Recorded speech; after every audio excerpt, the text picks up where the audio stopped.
Qarz to'ziqi. Qarz to'ziqi kuchlik davlat ojiz davlatning tabiiy boyliqlarini mustamlika usulida qo'lga keltirish uchun qurgan qopqonni ko'rsatadi. Kuchlik davlatlar qarz to'ziqini ul muassasa va yangilik yaratishni taraqqiy qildirish diplomatiyasi nomi ostida ilib boradi. Hindistonlik akademik Birahma Challanining qarashicha, qarz to'ziqi Xitoyning mumkin qadar ko'p davlatlarni o'zining siyosiy ta'siri ostiga kirgizib olish strategiyasi hisoblanadi. Xitoy bir balvoq bir yo'l tashabbusi orqali bir markaziy podshohlik barpo qilishni ko'zlaydi.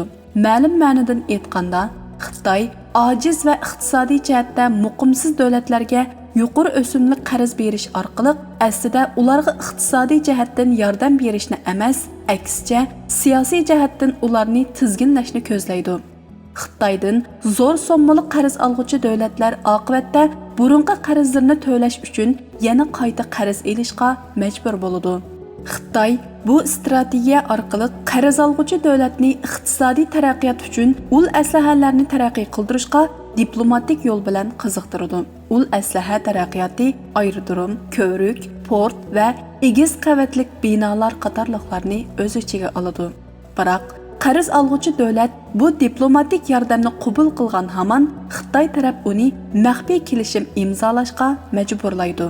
Buning bir misoli Xitoyning davlat egiligidagi Eksport-import bankasi bilan kelishim imzolashidir. Kelishimning moddalarini oshkorlash cheklanadi. Shunga ular qarz olg'uchi davlatni boshqa davlatlardan iqtisodiy yordam talab qilishdan cheklaydigan kelishimlarni qabul qilishga majburlashi mumkin.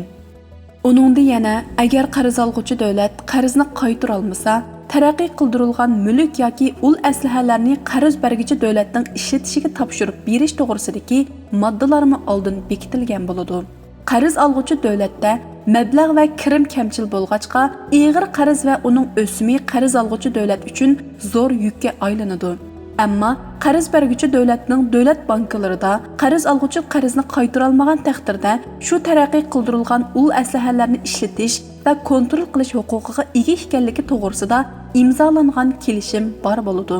Qarz olg'uchilar ko'pincha hollarda qarzni qaytara olmaydi. Shunday qilib, Xitoyga o'xshash qarz berguchi davlat boshqa bir davlatning egilik huquqini muvaffaqiyatli holda tizginlab oladi. Qarz to'ziqi diplomatiyasi iqtisodiy jihatdan ojiz davlatlarga ul aslahalarni taraqqiy qildirish fondi sifatida strategik holda g'oyat zo'r qarz berishni asos qilgan bo'lib, bu maxfiy moddalar bilan birga yuqori o'sim nisbatini o'z ichiga oladi. Hindistonlik akademik Birahma Challani qarz to'ziqi diplomatiyasi degan so'zni tunji qitim 2017-yili Xitoyning namrat davlatlarga qaratgan tajovuzchilik g'arazida qarz berish siyosatiga qarata ishlatgan. Xitoy bu to'zoqni qarz olg'uchi davlat qarzni qaytara olmagan ahvolda shu davlatning strategik mulklarini o'z manfaati uchun kontrol qilish maqsadida ishga soladi.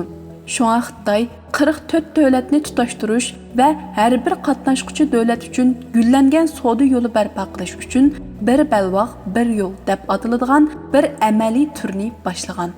Xitoy bu maqsadda barliq qatnashuvchi davlatlar bilan diplomatik yo'l orqali savdo kelishimlarini imzoladi. Ammo tadqiqotchilar bu kelishimning Xitoyga boshqa davlatlarga solishtirganda kontrol qilish huquqini berdiganligini bayqadi.